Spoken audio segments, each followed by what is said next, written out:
Ladies and gentlemen, boys and girls, children of all ages.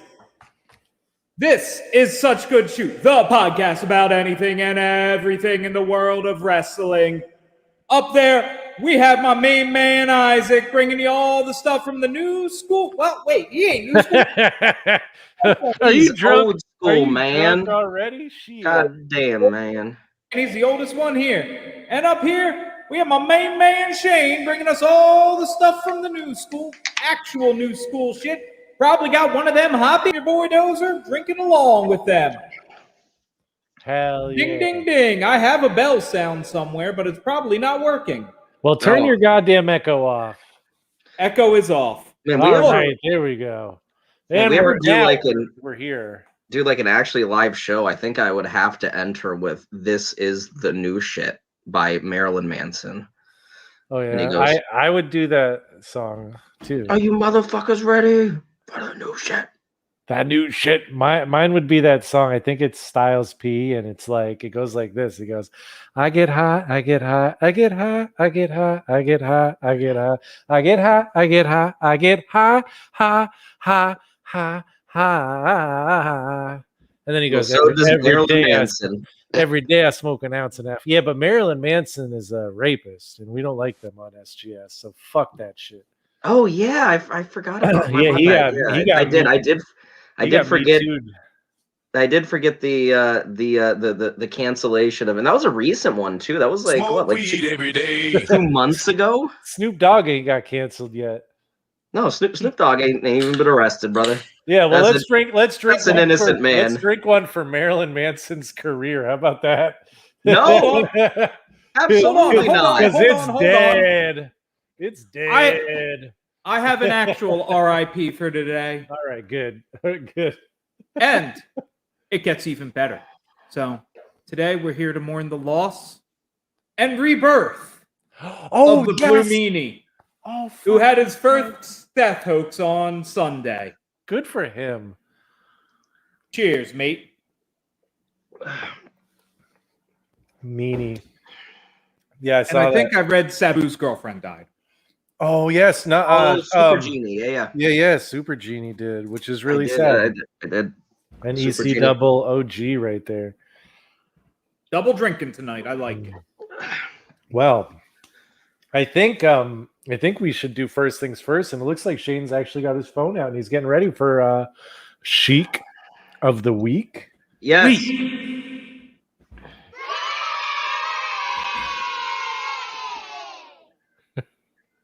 I'm excited because I get to light my blunt. 2 wrongs make a fucking jabroni. That's one of them. Let's see. The Paul George worse than the George Costanza. Following the NBA as we have the past couple weeks. George Paul apparently did not play very well. I heard, yeah. I heard George What the hell? Costanza is better. Dozer's very excited about that. Our crowd is very excited about that. So yeah, that was. That said it was booing. Really well. Here's another question that we already know the answer to, and we're gonna boo anyway. But Shane, have you watched They Live? I have not watched They Live at all. Boo! All right, that's the end of that segment. Oh, They fuck. live. Ain't happened. Do we? I feel like we're obligated to briefly talk about the shit show that was Hell in a Cell. Dozer, did you ever end up watching the Alexa Bliss match? She was in a match? When that happened? Did you ever watch the segment in which Alexa Bliss and Shayna committed combat against each other at Hell in a Cell 2021 on last Sunday?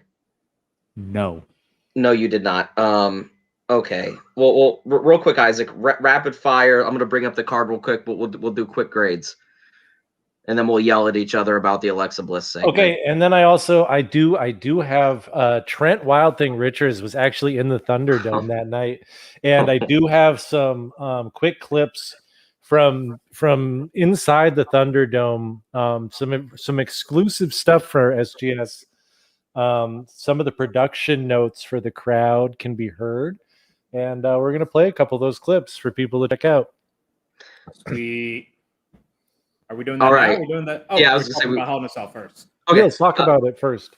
Bianca versus Bailey. Bianca Belair defeating Bailey inside Hell in a Cell.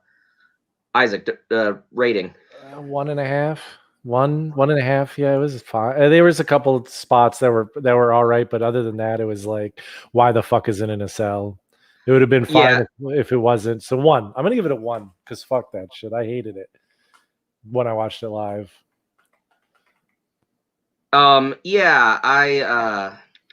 You're out of your mind to only give it a 1 because it was truly like an all right match and definitely didn't need to be in Hell in a Cell. And I think being in a Hell in a Cell hurt it. But I think that the work itself was like pretty good. It was like a 3. It's like a 3. Okay. All right. Non-applicable. Those who didn't watch this shit, he's smarter than us. Seth Rollins defeating Cesaro by pinfall. That was a good match. That was a good. That was a solid 3 for 3. Yeah, 3.25. Yeah, it was not as exciting as it should have been. That probably is because there was no crowd comparative to at WrestleMania where we saw the same match. They did have a crowd. I also think it sucks that they did 2 out of 3 booking again. They should have just had Cesaro beat him twice and move on and make a statement. But regardless, even not being as exciting as what it should have been, it was still a 3-star match because I think that's the worst these two can do. Yeah, it was good. It was good. Alexa Bliss defeating Shayna. 1/4 star. It was a match.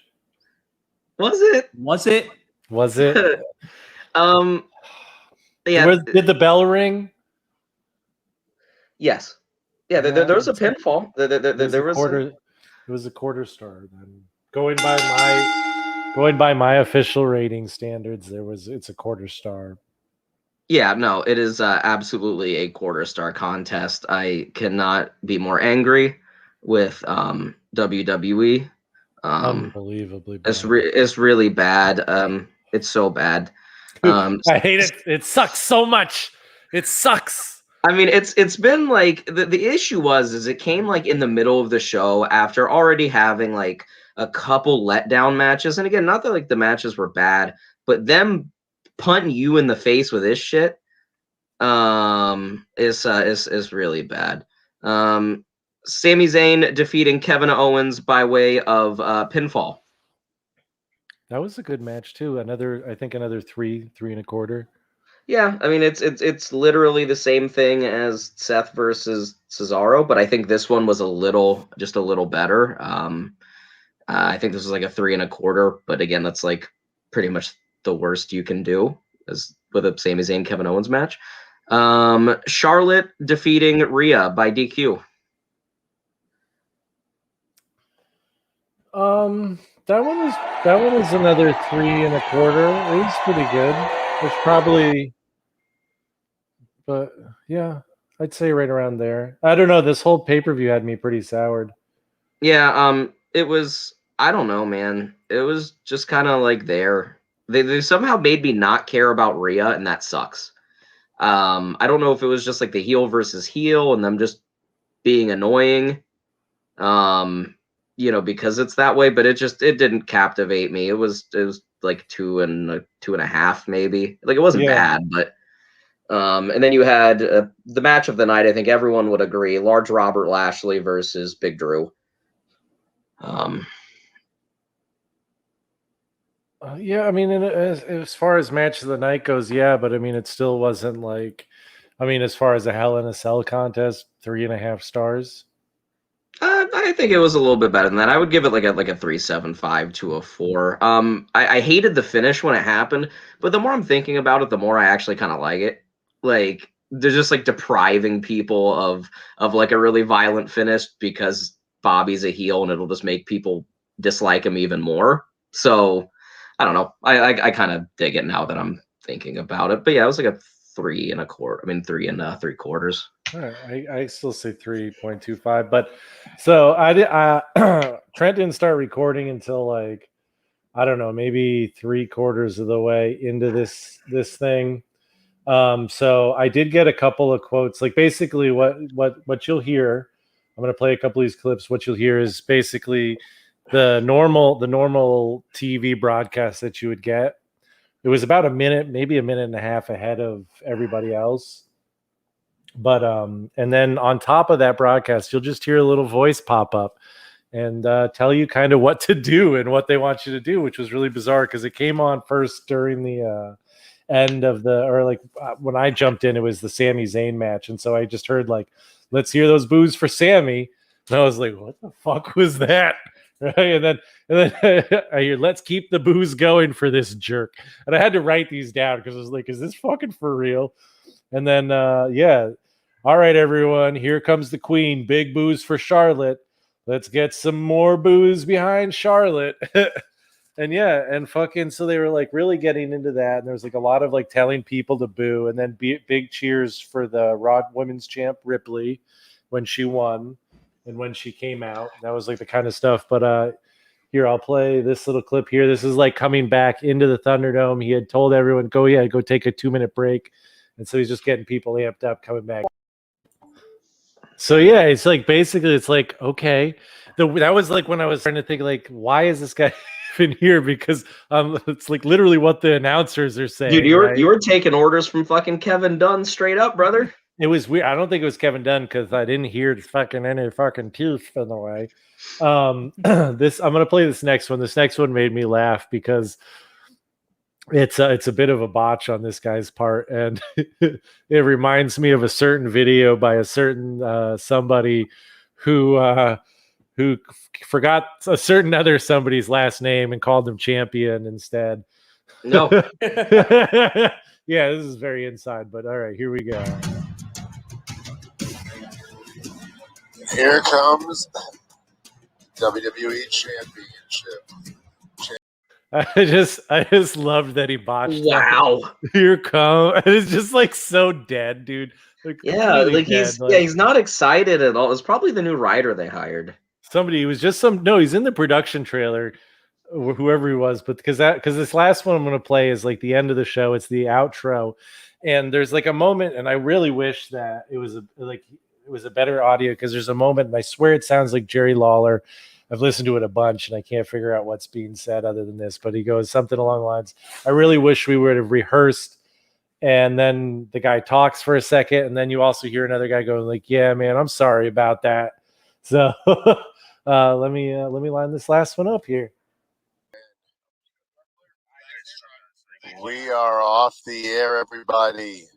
Great job tonight. Thank you guys, Thunderdome. Happy Father's Day to all the fathers out there. All right. Remember to sign up for Raw tomorrow night. Thunderdome. Yeah, sorry about that. Thank you and good night, everybody. So yeah, there's like it was kind of cool being in there just to like for those weird little moments of fucking behind the scenes shit. But yeah. So I enjoyed that. Oh, what? I mean, am I missing something? Am I missing something? It might be. All right. Well, if I am, then fuck it. But anyway, that was a little inside the Thunderdome with fucking Trent Richards, man. And that's what's going on. If you actually get into the Thunderdome, is you have producers in your ears like they are with fucking Michael Cole. That'd be pretty rad. Oh, brother. I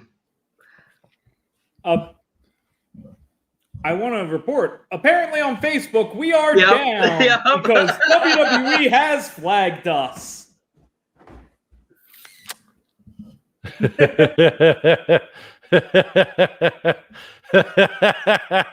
Oh shit! Oh wait, no, we might be back. We have one watcher. Oh shit! Are we on the YouTube? I think we We're are still on the YouTube. YouTube. Oh goodness gracious! Is there? There's nothing else we can do about that, is there? Unless we start over. Unless we just start over, and then we'd have to start a whole new broadcast. I want to try something. I'm going to try something here, everybody. I'm sorry, I broke the show. Fuck, man. I thought we were doing some real. They are on that shit like fucking. Yeah, dude. I saw it and I was like, well. It was crazy because I was all under 15 seconds. Yes, and they Which is matched fair. 42 seconds of it. Which is under fair use, but it's not in a row, and that's bullshit. Yes, Well, but it was in a segment you are purely not allowed to record. Apparently. Well, fuck Kevin Dunn. He probably got mad. Well, I guess we should we talk about should we talk about the other thing or what? Yeah, give me a second. We're still recording, so we got that, and I'm working on some shit here. We are back live. We are back live. Welcome back. I'm sorry. I'm sorry. Welcome I broke back. it. Welcome back. Welcome back. This is what happens when Trent Richards gets involved with anything we do, man. It's just trouble. It's just fucking trouble. Holy shit, dude. I'm fucking dying here. All right. Well, talk about going off the rails. That's how it's fucking done, folks. You accidentally get booted off of Facebook for a day. Yeah. That was awesome. Or 5 minutes. You know what? You know what? I think it's time. We're just going to do it live. We're going to do it old school. We ain't got anybody coming in for this tonight. We got Dozer's Question of the Week. And this week's Question of the Week brought to you by Johners Wrestling with Johners Wrestling Podcast Network Thingamabobby. Go to wrestlingwithjohners.com. And this week's Question of the Week: has the Hell in a Cell lost all meaning? Yes. Yeah.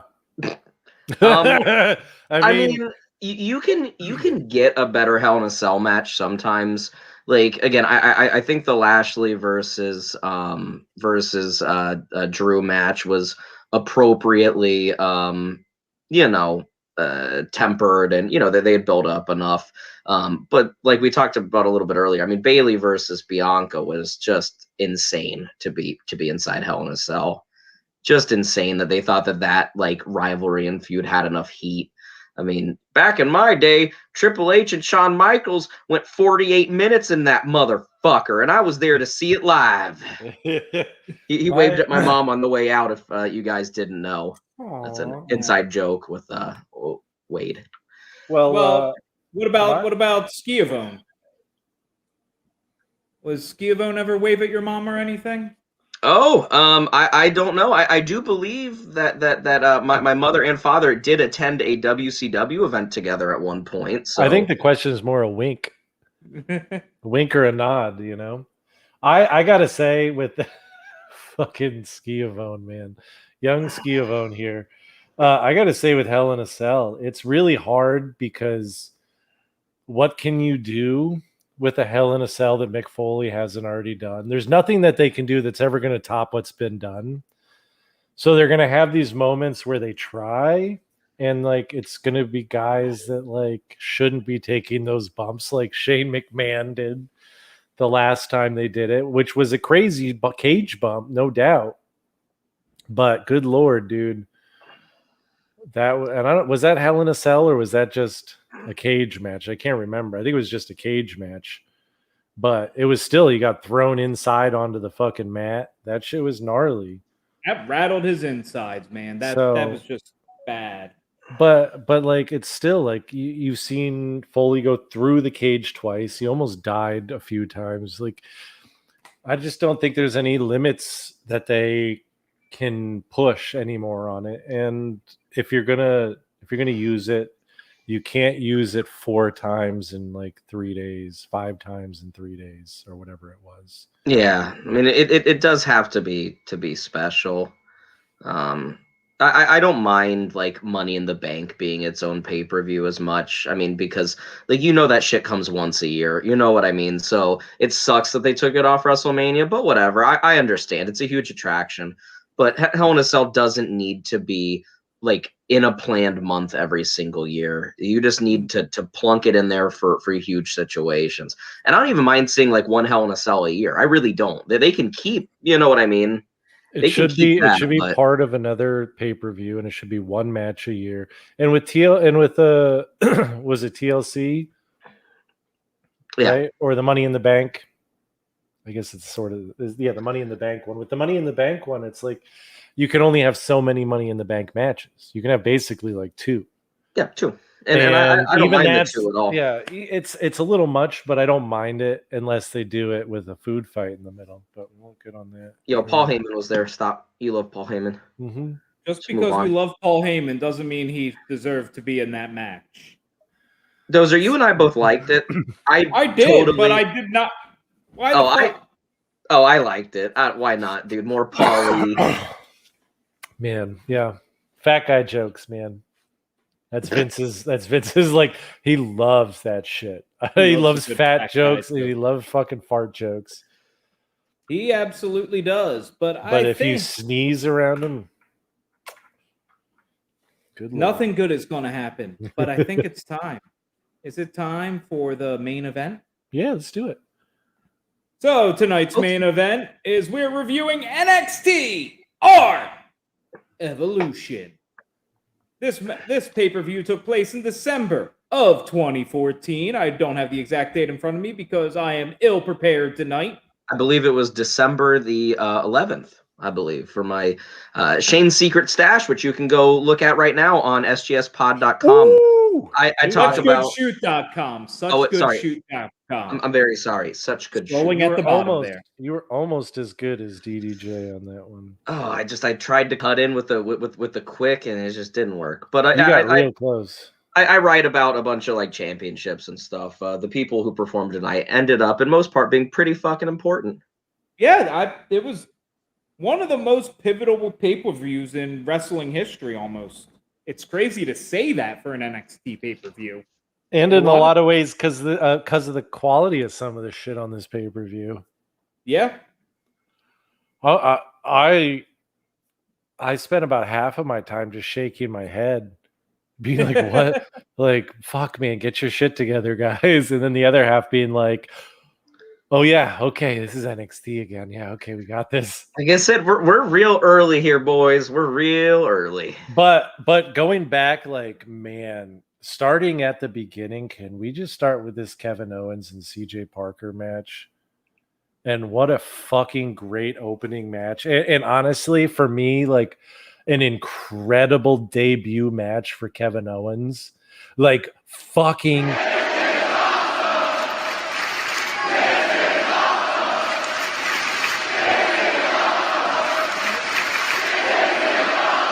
okay, that's a long. All right, that's enough, a long one. enough. That's, I'm working on how to stop him. If I press it again, it just restarts. Yeah, he doesn't okay? know how to stop him.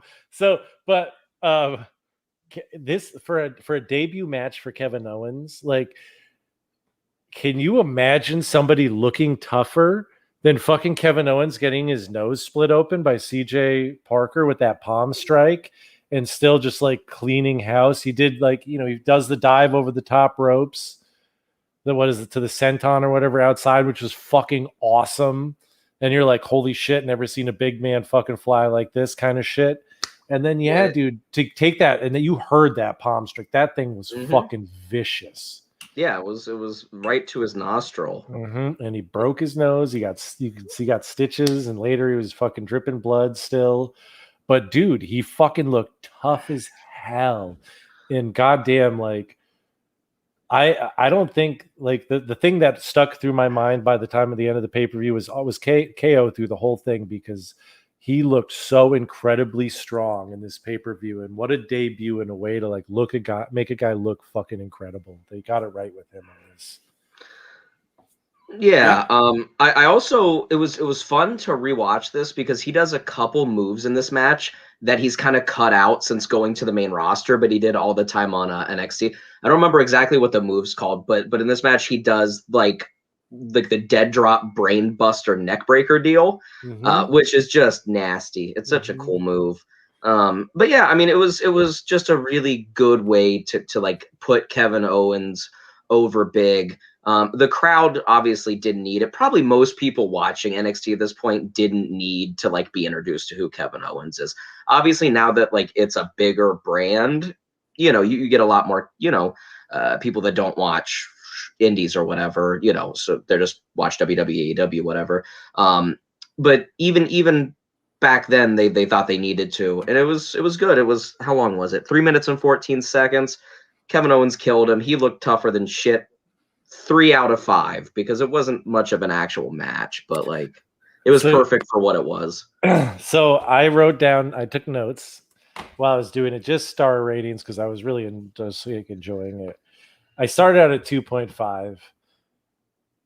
Halfway through the pay-per-view, I changed it to 2.75. At the end of the pay-per-view, I changed it to 3. No, I'm serious because it stuck with me like that. Like I'm just like, God damn, dude. Like, well, it helps that they come back to it at the end too. But even still, like before, I knew what was coming. But even before that, like halfway through the main event, I was still like, God damn, dude, that was fucking great. I kept thinking about it, and I was like, it deserves more than that. So 3, I agree. And because I agree, I'm going to take a nice big drink. But I'm with you. I just took a drink. 3 stars. I thought that you would rate it a 2. I thought you would be a little bit more harsh on the action. I remember when I watched this the first time, and the thing that stuck with me from that and from this still again was him taking that pot. If he hadn't gotten his nose split open, it would have been probably a 2 because it would have just been like a kind of a semi-boring squash match. It would have been a little exciting, but it would have been a squash match. But getting his face split open changed the whole dynamic of it. And he wipes it and looks at it and then just kills him. Yeah, it takes it to another level. It might have even been a 3.5 if it hadn't been for the orange ref. Just kidding. Yes, but we may hate on Mr. Orange, Cheeto ref here, but it should be noted he is a longtime friend of Kevin Owens. That is one of his best friends from the Indies, right there. I mean, I was gonna say that. I mean that would make sense. I mean, given Drake Younger, as he was known in the Indies, was like a CZW guy, and Kevin Owens hung out a little bit in CZW. Yeah, but he was nowhere near the Hall of Famer of Drake Younger there. Oh well, no. I mean, Drake Younger is a legend. Dozer, would you rate this match? I 4. Ooh, I like this match. I thought you'd give it a 2. I need to hone in on your ratings more.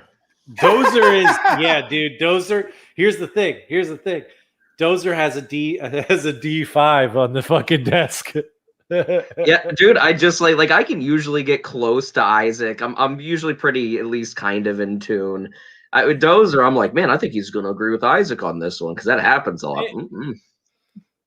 I kind of agreed with him. He gave it higher than you thought too. Well, yeah, no, I'm just saying you were out of the. Hey, go ahead. You got our agreement. I love the action. The fact that it was short really made Kevin feel like the beast he is, the beast he still should be every time he enters the ring. The blood to the next level, it felt good. It felt right. That's how it should be. It's a 4-star match any day of the week. Man, I love the Dozer. That was some fire, brother. I felt that in my soul. I want to rate it higher because of the speech you just gave.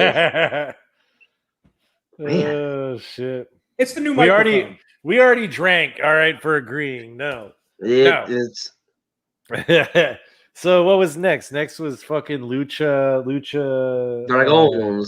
Dragons against the Vaudevillains. Yes.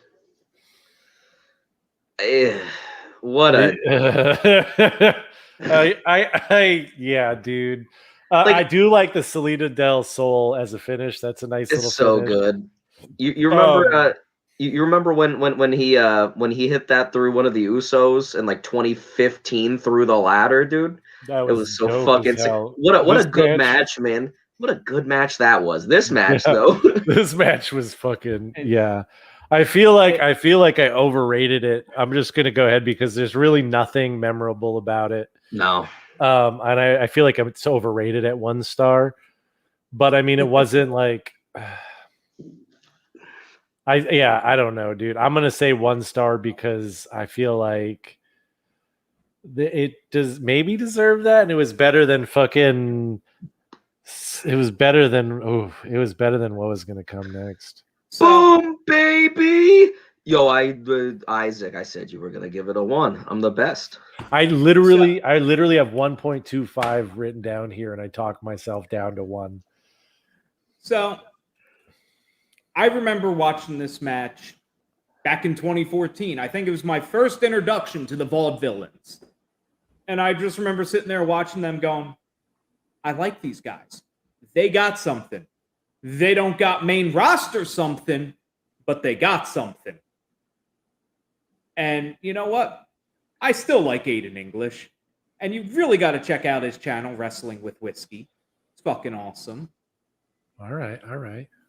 But, you know, I'm a whiskey guy. The match itself, as I said, I remember that thinking the Vaudevillains ain't going to be much. They're gonna be someone, but not somebody special. And you know what? I don't think I was too wrong there, and I still don't remember the match.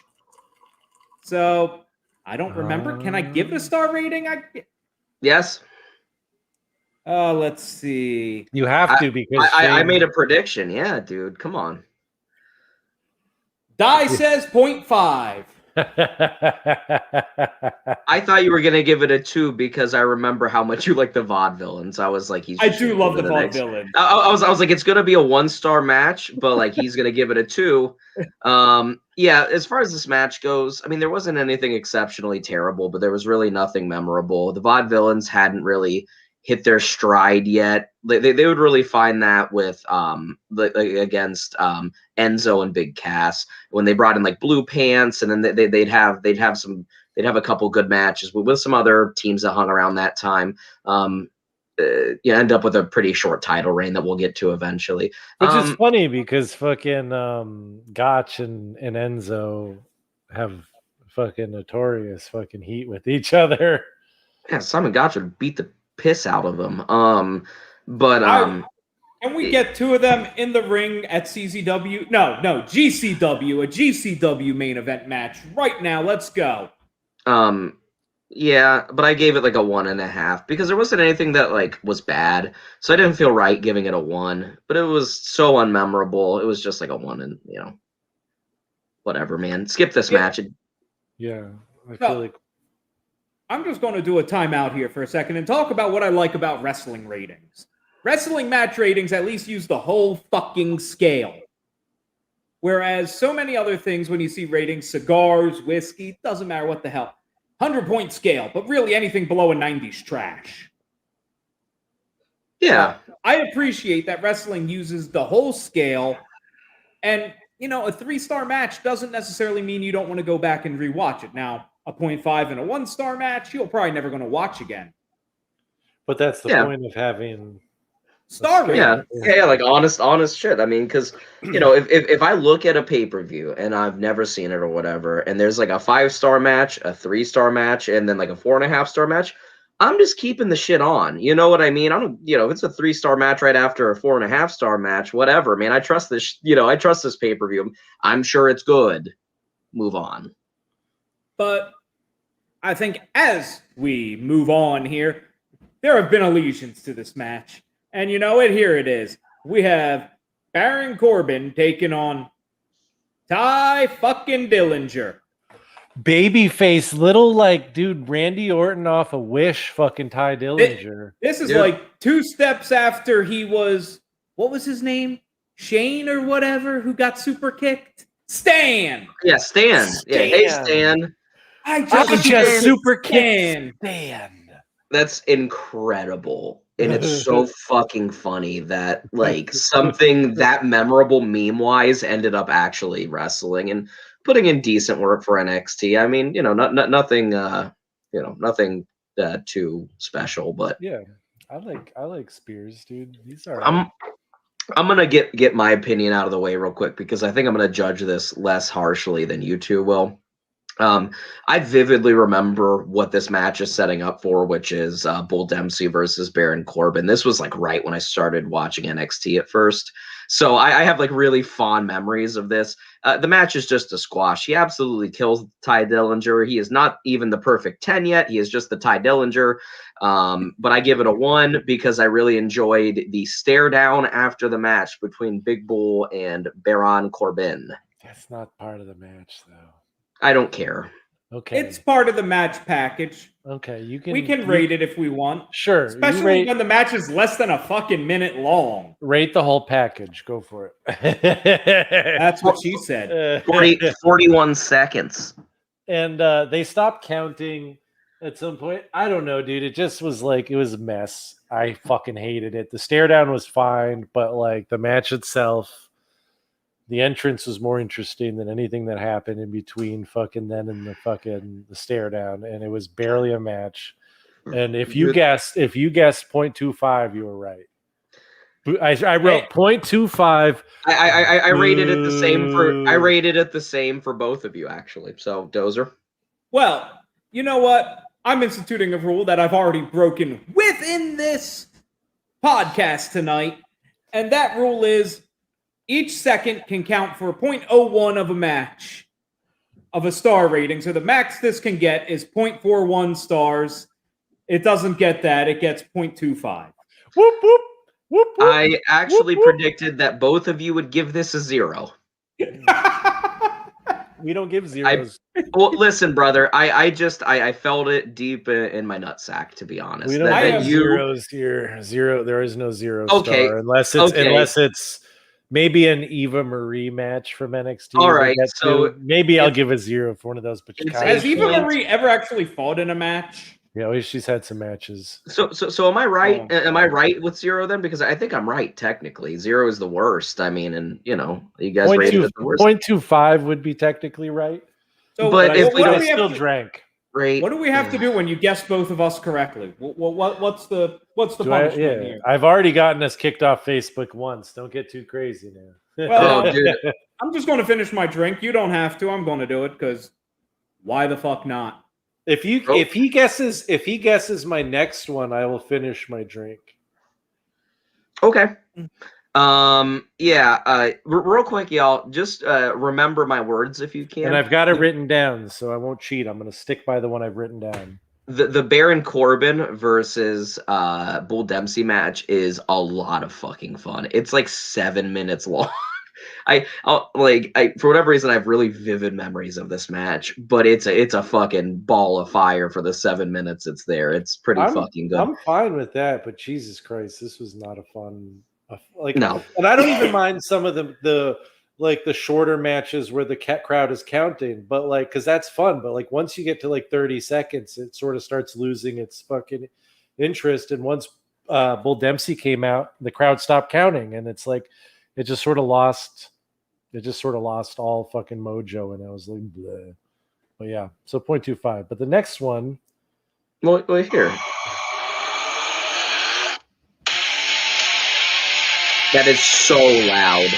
It's so good. Oh. That brings us into Finn Balor and Hideo Itami taking on The Ascension.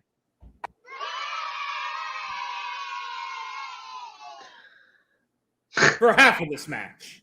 Shane, go ahead. Go ahead. Please. I don't know, dude. The yay after the Ascension really got me. That was pretty fucking funny. Yeah, this was a pretty good match. Obviously, this is Finn's first takeover match. He debuted specifically to help Hideo Itami out against the Ascension, which really doesn't make sense because Hideo beat both of them up by himself in a suit the first time he debuted, which was the last takeover that we reviewed a couple months ago. But I mean, as far as a match itself, man, let me tell you, seeing the Demon come out for the first time and just hear the startled shock over the audience when he starts making his entrance, and then they just pop super cool. It was weird to see them not doing the hand movement deal. That hadn't started yet. Yeah, I mean the Ascension aren't very good, to be honest. In ring, they're just worse Legion of Doom. But like they were wrestling Hideo Itami and Finn Balor, so it was a good match, and the right guys won. I guess it's like a 3 out of 5. It was worth watching, but not exceptional. I do have to say I enjoyed the teases to going for the GTS. Yeah, that was a cool thing that they had for a while. DDJ in the comments, was CM Punk gone by this point? Yeah, He had just left. So it was shortly. That's why the crowd started booing like crazy. So the GTS was a solid no-go. Vince would have lost his fucking mind. Got it. Yeah, he wasn't. They really saved that one. I think he used it maybe twice the whole time he was in NXT or in WWE. Yeah, they waited. I think it was a while. They really teased that one out. It might have been up until he had his NXT Championship match with Bobby Roode, and I think Bobby Roode kicked out of it.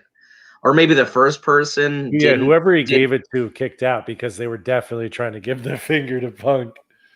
But okay, here's my thoughts on the match. When I first watched it, and I'm talking when like it first aired fucking however many years ago, this is a match that I marked out for because of who was in it. God, like if I could have gone back and watched it through those eyes, I would have given it a really good rating. I'm giving it a 1.5. Oh, really? See, I thought you'd give it a 2.5. And I'm going to tell you why, because literally the whole time, and I started talking about this with Dozer earlier, and I'm going to tell you why, because the whole time, all I'm thinking is you have Hideo Itami in his first match on NXT, and you have Finn Balor in his first ever appearance in WWE TV as the Demon, right? You have these two guys booked together in a fucking match, and instead of putting them against each other, you've put them in a fucking just thrown together tag team so you can have a feel good finish moment. And I'm sorry, at that point, sure, that's fun.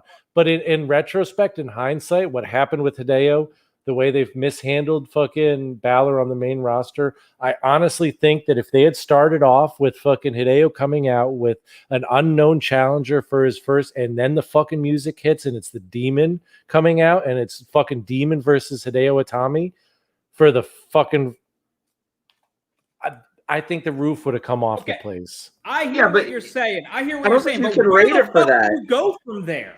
Yeah, I don't think you could rate the match for that, because this was like a pretty, if you put yourself in 2014 NXT shoes, this was like a really huge match because the Ascension was still like a very serious thing then. It absolutely was, but to Isaac's point, we're not in 2014. We get to review this with rose-colored glasses.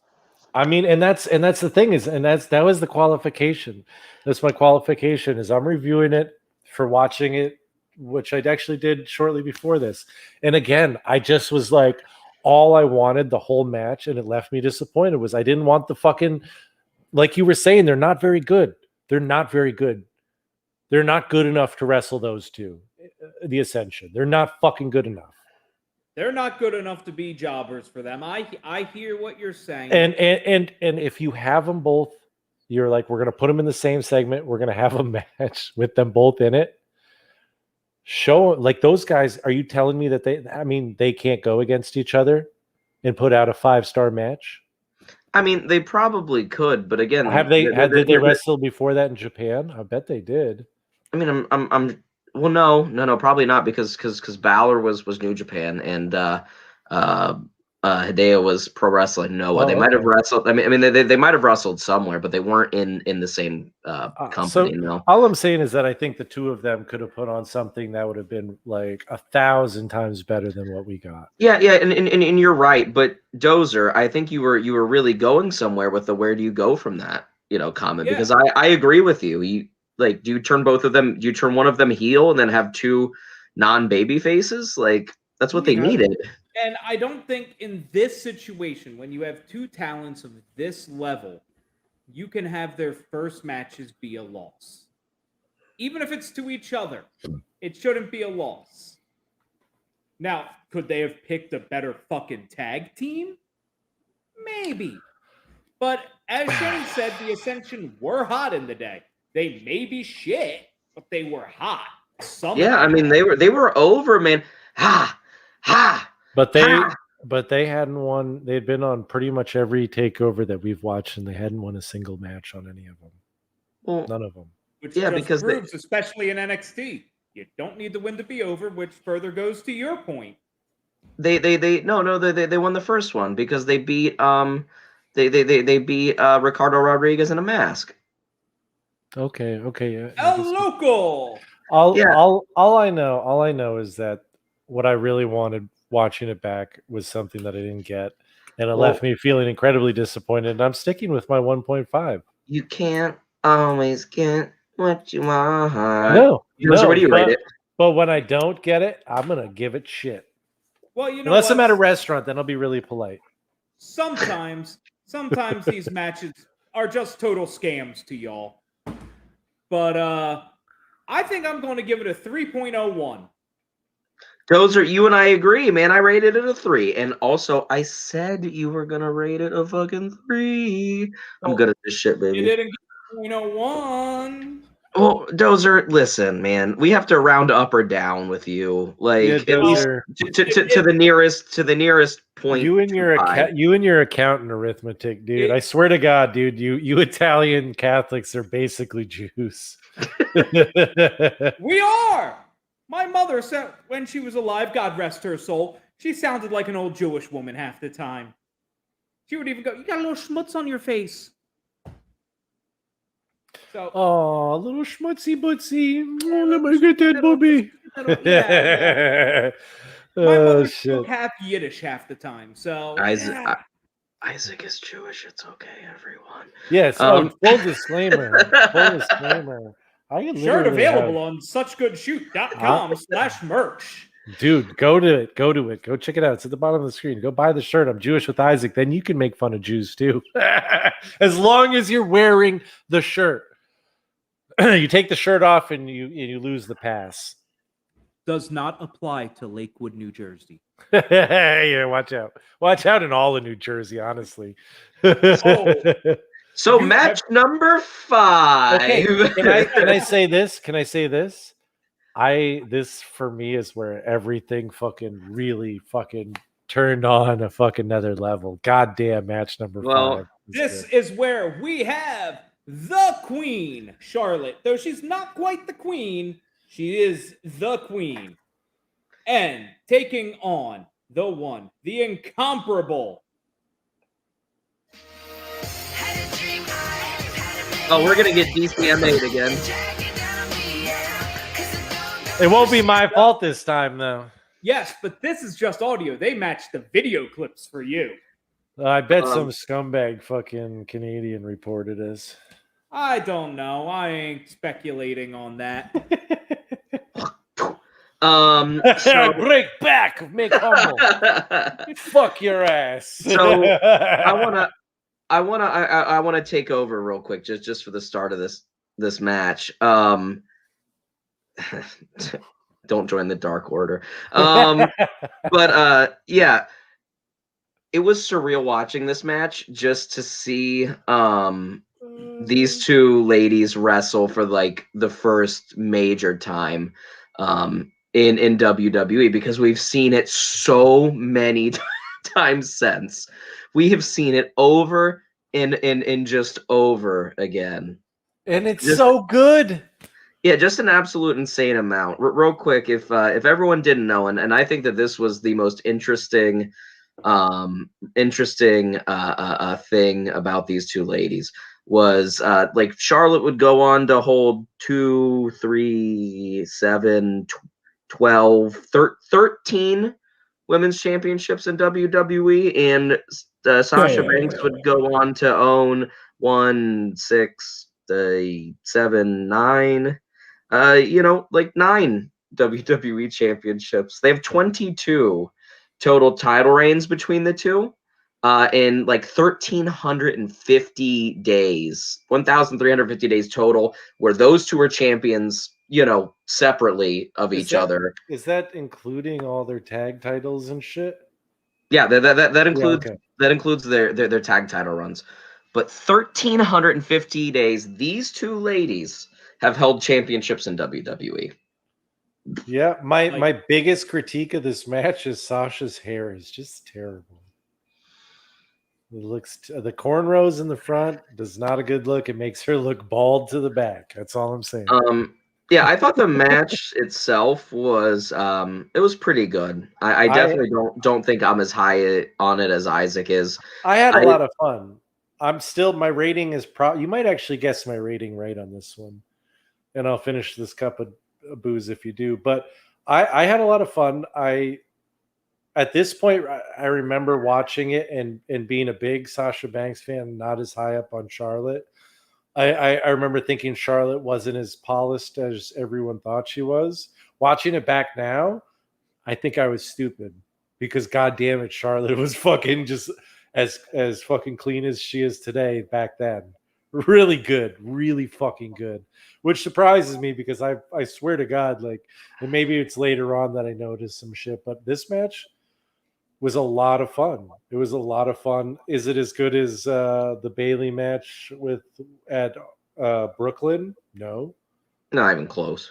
But for a women's match in 2015? 2014. 2014, a women's match in 2014. This was a barn burner. Watching it back today, my score is 3.5. I guess 3.25. You're very close. Yes. You're very close. But yeah, I agree with you. Charlotte definitely was silky smooth still back then, but I don't really think she had hit her stride as far as like her move set and her mannerisms. No. And that definitely took me out, man. I'll tell you what though, Sasha hits a nasty fucking backstabber into like into like some hold, and I was bank statement. It wasn't a bank statement. No. She had her like folded over backwards, like on her knees, because she kept even the dive out onto the ramp where fucking Charlotte's outside and she dove out. I mean, that was a gnarly one too. No, they really like. This is the thing about this time is it really was a point where like these women in NXT especially, like you could just tell that like they had some had something to prove. There was no like this was before the women's revolution started even. Yeah, they probably had the worst producer on NXT at the time on this match, to be honest. Because there's probably some producer that like wasn't helping. You know what I mean? Like in any way, shape, or form, they weren't like giving helpful hints. I don't know. I wonder if alumnus. I wonder if Ric Flair helped on this one because he was there. You don't think Ric Flair was in there helping? I'm sure he helped fucking Charlotte, dude. There's no way he helped fucking Sasha in anything, dude. 0% chance, brother. I gotta say, whatever you want to say about whatever you want to say about Ric Flair, right? And he is an incredible wrestler, but I will say that his current girlfriend, Wendy Kidder, is an incredibly sweet human being, and I want to thank her for her really polite decline on doing our podcast. So this is a fucking special announcement. Oh yeah, man. For whenever she sees this, absolutely. Anyways, we are not getting Ric Flair is basically the announcement. I gave this match a 3.5. I enjoyed it a lot. It's not the best match that they would ever wrestle, but for 2014, yeah, it was pretty. We agreed. I'm really struggling on where to rate this and how much to take into account the past and the future of what they're going to do together. So I'm going to rate this one as if this was their only match to date, and I'm giving it a 4. Wow. I enjoyed it. Give me 1 second. I will. I thought you rated a 3. I thought you'd be lower on this one. I'm just off today. Wow. All right. So we are down to the last match. Those are, what is it? main event. Oh, this is Sammy. This is Sammy versus Neville. Adrian. No, Adrian. Neville. Yeah, he was Adrian. Adrian's Still had a Neville. He first had name. he had 2 names, and he had balls, and goddamn. He didn't have a cape. Did he have a cape? I don't remember. No. No. No cape. The storytelling in this match, and I really think this is the end of this match into what happens with Kevin Owens, I think, is the turning point in early NXT.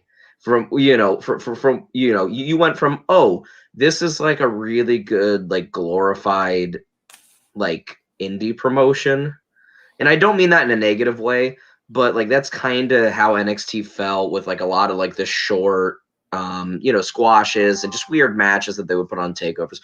From this point on, you got pretty much all killer on NXT takeovers. At least killer in the way that they had spent actual time building a matchup, not like a Ty Dillinger versus whatever, or vaudevillains and Lucha Dragons. They go Half the 7 card. minutes. Honestly, even the fucking last tag match with fucking Hideo and like still felt thrown together. It was like, not at all. Like having watched it, it wasn't thrown together, brother. The tag, I mean, like it I'm sorry, at but the least tag set it team up. felt to get like sort of just thrown together. Did they ever fight together again? DDJ? They weren't. DDJ they weren't a tag team. Let's just put it that way. So they were thrown together. Yeah, I mean, but they did spend a considerable amount of time like building it up, even if you just look at it from like a Hideo Itami perspective. You know what I mean? Like they spent time building this up. I mean, we saw it start on the last takeover, and that was I'm not 3 talking months about before. I'm not talking about like each individual being built up, but I'm talking about that tag team. Like it just didn't.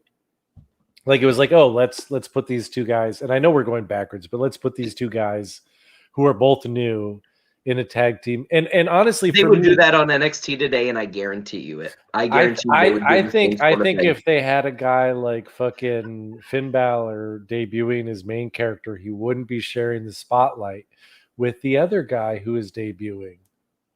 I think they'd be a lot smarter in the way they booked it. I'm sorry, I really do. I don't think they would have debuted both of those things at the same time. But they had a different view of the indies back then. No, and I get that. Their view of the indies, if you were the best guy in the indies, you were still garbage to most of WWE. And I think that's changed. It has. I mean, it definitely has. I could still see them though. If they have 2 big, bro, think about. Honestly, do you honestly think they would take like Bobby Roode and Shinsuke Nakamura and put them together for both of their debuts, or are they going to debut them both separately on NXT? No. You ready for this? Never forget that they kind of did the same thing with Roderick Strong, Kyle O'Reilly, not Roderick Strong, Bobby Fish, Kyle O'Reilly, and Adam Cole. Red Dragon, Bobby and Kyle debuted earlier in the night jumping someone.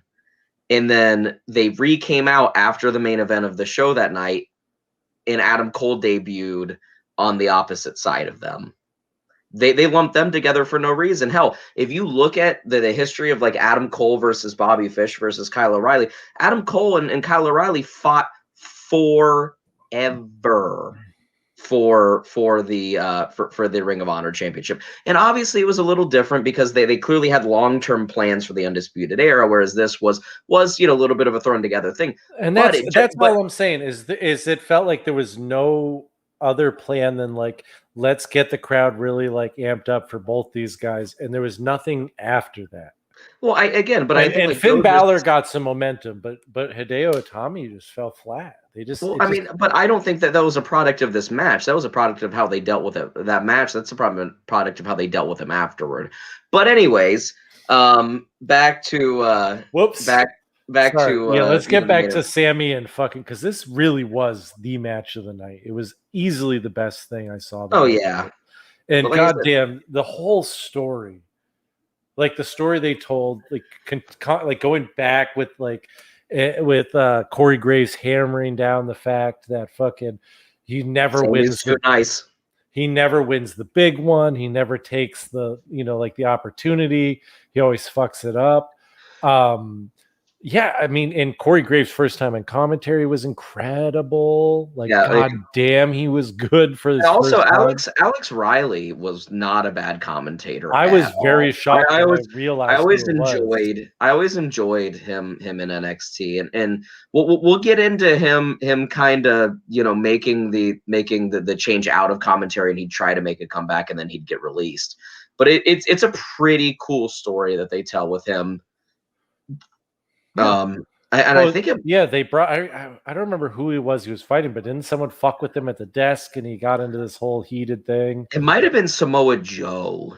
Samoa Joe sounds right. I don't remember, but yeah. But anyway, yeah, like this match itself, man, like these two guys, I mean, are incredible workers, and it's crazy to think about how badly both of them have been misused on the main roster, still being kind of misused on the main roster. But this match, fuck, man, so many incredible spots. Yeah, I mean, and the story told was just perfect. Yeah, you like towards the end of the match, you had that really cool stalling Blue Thunder Bomb by Sami Zayn where he deadlifted him. Oh yes, dude, and you didn't even get the mic go Blue Thunder Bomb. Yeah, I mean, you had all the normal Sami Zayn hits. Sami Zayn is one of the best fight from behind workers in the industry right now.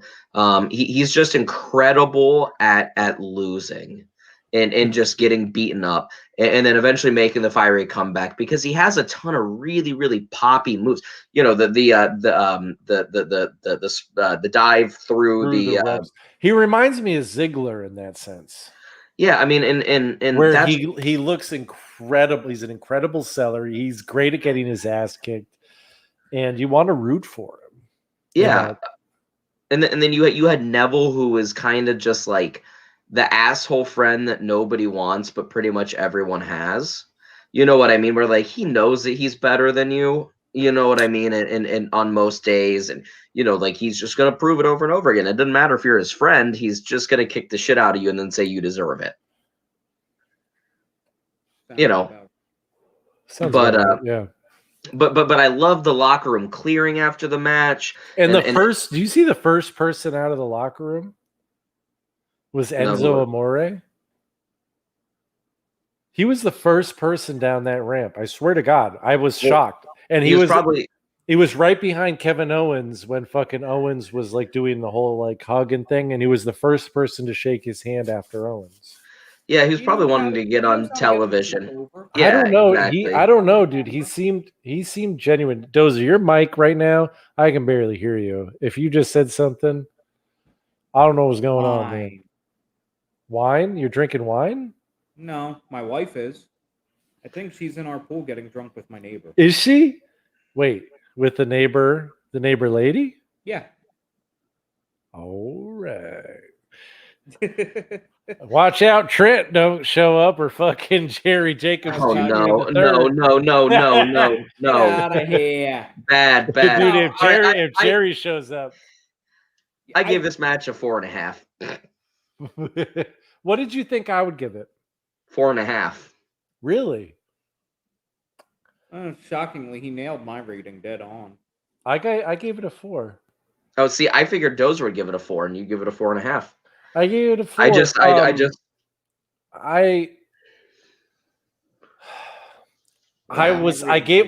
on. I gave it a 4 when I wrote it down here. But after all of this, after a little bit of the bubbly, well,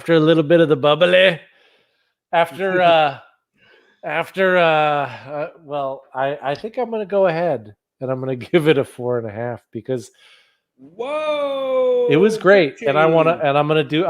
I'm gonna finish my drink because you guessed me right on this one. All right, 3-way tie. I'm gonna down my drink as well. Dozer. I already downed it. I was gonna say. I think it's time to take us home, man. Take us home. Oh. Take us home. Take us home. Country roads. Hold on, But before first, we I think do we got some announcements. Oh, we before do. we do that, we gotta do one thing real quick. I think Everybody it's close I think eyes. next week. It's next week, right?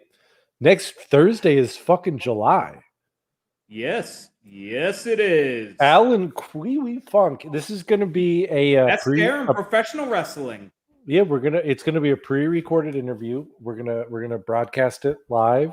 We're gonna do a little interview, then we're gonna broadcast the interview, and then we're gonna say a little bit after and be on our way. But yeah, Alan Kwee Funk, thank you very much, DDJ, for helping us out getting that one. We're super excited. I know Shane's stoked about this one because OH. IO or some shit. Yeah, Ohio. Yeah, that's what I don't you know. do. I thought that was what you're supposed to do. Anyway, yeah, Stretch on we're to super Italy. excited. So tune in next Thursday. We're gonna have Kwee on, and then I think should we announce it now? I mean, I guess we might as well because pretty No. soon. Let's shoot at. Let's do it. Let's fucking do it. We're gonna get Barry Horowitz in the house. Another tribe member, another fellow Jew, Barry Horowitz, will be joining us. We'll have the dates. Hey, come on, man, it's true. He is. Pat yourself on the back. Join us for Barry Horowitz. We'll have a date coming up soon, but look forward to that. And we have one other extremely special announcement that we're going to announce the week before that episode because we have a very, very special segment to do with that guest. So that's all I got other than go to patreon.com/suchgoodshoot.com/merch. And yeah, that's all I got. And this has been Such Good Shoot. Coming to you from the Creaky Tiki Studios. Until next time, he's Isaac. Hi. He's Shane. I'm I am. Dozer. Go to www.suchgoodshoot.com. Have a great